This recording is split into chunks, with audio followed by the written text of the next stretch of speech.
یہ اپنی شکلیں بدلتا ہے, یہ اپنی فارمز تبدیل کر لیتا ہے, لیکن پیرش نہیں ہوتا. جس طرح آپ کہتے ہیں کہ خدا ازل سے ہے, ہمیشہ سے ہے اور ہمیشہ رہے گا, اسی طرح مادے کے بارے میں وہاں یہ تصور پایا جاتا ہے کہ یہ پیرشیبل نہیں ہے, یہ کانشیس ہے, شعور رکھتا ہے, اپنی شکلیں بدلتا ہے, کہیں انرجی بن جاتا ہے, کہیں میز بن جاتا ہے, کہیں کچھ اور بن جاتا ہے, لیکن یہ باقی رہتا ہے اور یہ کانشیس ہے, اور ساری شکلیں اسی سے پیدا ہوتی ہیں.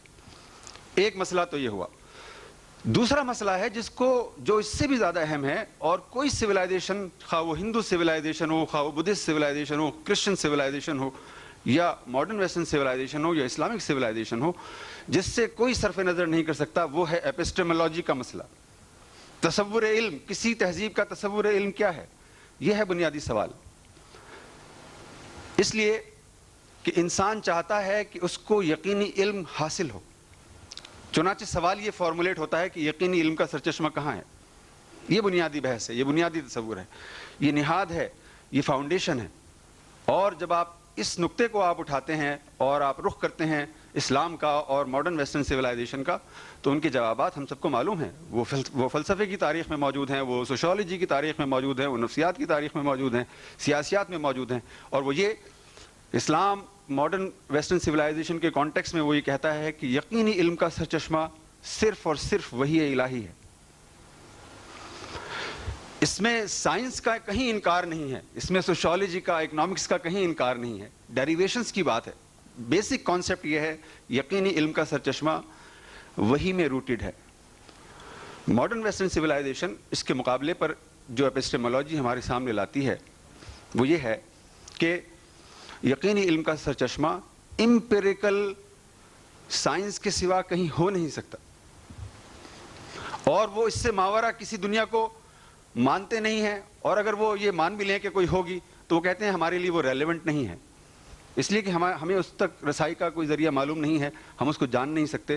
آپ کلیم کرتے ہیں کہ کوئی خدا ہے, ہوگا, آپ سمجھتے ہیں کہ وہی آتی ہے, آتی ہوگی, ہم اس کو امپیریکلی, ایکسپیریمنٹلی کسی لیبورٹری میں ٹیسٹ نہیں کر سکتے. آتی ہوگی, اگر آپ چاہتے ہیں تو یہ زندگی بسر کریں, لیکن یہ انٹلیکچوئل کانسیپٹ نہیں ہے ان کے نقطہ نظر کے مطابق. دوسرا تصور یہ ہے. تیسرا تصور جس کو کوئی تہذیب نظر انداز نہیں کر سکتی, وہ ہے سیکنڈری کاز کا تصور. یہ تو صحیح ہے کہ کائنات وجود میں آ گئی ہے, لیکن یہ آئی کیسے ہے وجود میں, یہ بہت بنیادی سوال ہے. یہ تھیلس کے زمانے سے اب تک موجود ہے, اور جب تک یہ کائنات موجود ہے یہ سوال موجود رہے گا. یہ سوال انسان کے ذہن میں اٹھتا رہے گا کہ یہ پوری کائنات کس طرح فارمولیٹ ہوئی. جب یہ تصور ہم اپنے سامنے لاتے ہیں اور پوچھتے ہیں اسلامک سویلائزیشن سے کہ آپ اس کوشچن کا کیا آنسر رکھتے ہیں اپنے پاس, تو ہماری تہذیب, اسلامی تہذیب ہمیں بتاتی ہے کہ یہ کائنات خدا نے خلق کی ہے, اور اس نے لفظ کن کہا اور یہ کائنات خلق ہو گئی اپنی تمام جزیات اور تفصیلات کے ساتھ. یعنی یہ نہیں ہوا کہ اس نے آسمان پہلے بنایا, زمین بعد میں بنی, اور پھر اس میں انواع اقسام کی جو مخلوقات ہیں وہ الگ الگ ان کی تخلیق ہوئی. بس وہ کن کہتا ہے, اور وہ پابند نہیں ہے مادے کا کہ اس کو وسائل فراہم ہو, پھر وہ کوئی ان کو آپس میں املگمیٹ کرے اور پھر وہ کوئی چیز تشکیل دے. بس وہ کہتا ہے اور ہو جاتی ہے. ماڈرن ویسٹرن سویلائزیشن اس کے مقابلے پر جس تصور کو لاتی ہے وہ ہے ڈارونزم, ارتقاء کا تصور, کہ مادہ تھا, ایک چھوٹا سا ایک جرثومہ تھا, اس سے زندگی ایمینیٹ ہوئی, اس سے زندگی ارتقاء پذیر ہوئی, اور مختلف مراحل سے گزرتی ہوئی اس کی جو اعلیٰ ترین شکل ہے وہ انسان ہے. اور یہ مسئلہ ڈارونزم کا, یہ پرابلم اتنا اہم ہے کہ یہ خود ماڈرن ویسٹرن فریم ورک میں اس پر اتنے سائنٹیفک اعتراضات ہیں, اتنے سوشیولوجیکل اعتراضات ہیں, اتنے ہسٹوریکل اعتراضات ہیں, اور یہ رد ہو چکا ہے وہاں.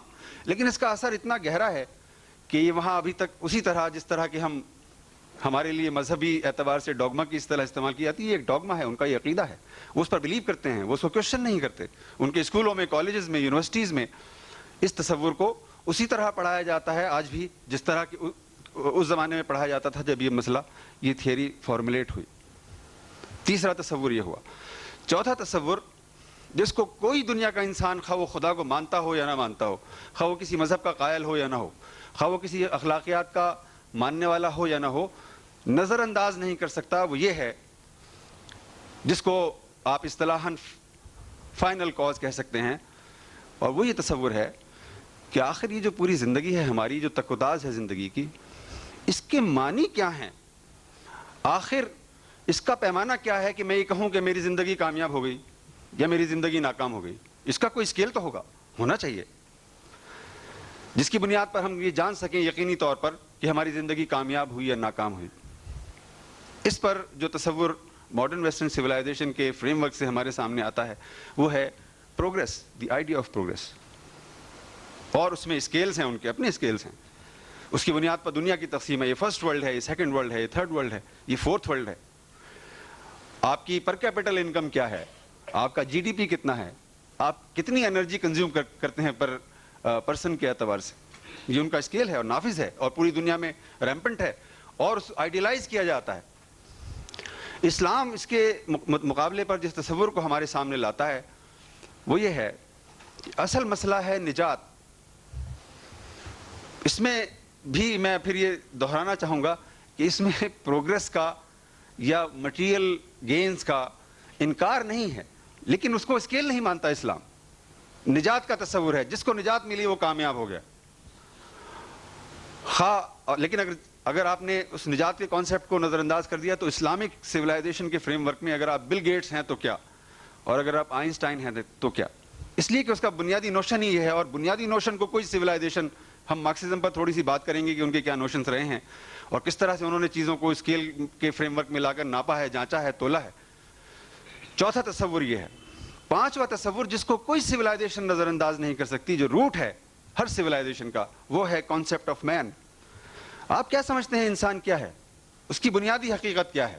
یہ بنیادی سوال ہے. آپ کسی خدا کو مانیں، مذہب کے قائل نہ ہو، اس سے کوئی فرق نہیں پڑتا. آپ کو ڈیفائن کرنا پڑے گا کہ انسان سے آپ کی مراد کیا ہے. یہ کوئی اتنا ایسا تھیوریٹیکل ڈسکورس نہیں ہے کہ آپ اس کو پھلانگ کر آگے بڑھ جائیں، اور اگر آپ آگے بڑھ جائیں گے تو اپنا نقصان کریں گے. اس کو فارمولیٹ تو کرنا پڑے گا، اس سائیڈ میں یا اس سائیڈ میں. آپ مذہب کو مانتے ہو نہ مانتے ہو، کسی چیز کے قائل نہ ہو یا قائل ہو، اس سے فرق نہیں پڑتا. آپ کو ڈیفینیشن متعین کرنی پڑے گی انسان کی کہ انسان سے مراد کیا ہے آپ کی. اور جب ہم ڈیفینیشن آف مین کی طرف جاتے ہیں تو ہمیں تمام مذہبی تہذیبیں اور ہماری تہذیب یہ بتاتی ہے کہ انسان مرکب ہے تین چیزوں کا: روح، نفس اور جسم. اور اس میں گورننگ پرنسپل، نفس کا گورننگ پرنسپل اسپرٹ ہے، روح ہے، اور جسم کا گورننگ پرنسپل نفس ہے. یہ ریلیشن شپ ہے، یہ ایک تین منزلہ عمارت ہے. ماڈرن ویسٹرن سویلائزیشن کے فریم ورک میں چاہے آپ جہاں سے بات شروع کرنا چاہیں، تھیل سے شروع کرنا چاہیں، نیٹشے تک آنا چاہیں، ڈیکارٹ پر بات کرنا چاہیں، اس کے بعد کہیں کسی آدمی کو تلاش کرنا چاہیں، آپ ہیگل کو آپ بیان کریں، اس کے یہاں انسان کا تصور یہ ہے کہ انسان ایک جسمانی وجود کے سوا کچھ نہیں ہے. جو کچھ ہے اسی فریم ورک میں ہے، اس سے باہر نہ نفس کا کوئی وجود ہے، اور اگر ہے بھی تو ہم اس پر ابھی بات کریں گے کہ اس کا کیا کانسیپٹ ہے. اور اسپرٹ تو ہم اس کو تو ریکگنائز ہی نہیں کرتے. یہ پانچواں تصور ہے. چھٹا تصور جس پر میں تھوڑی سی بات کرنا چاہوں گا وہ ہے نفس کا تصور. اس کا حوالہ، اس کا ریفرنس ابھی آیا ہماری گفتگو میں.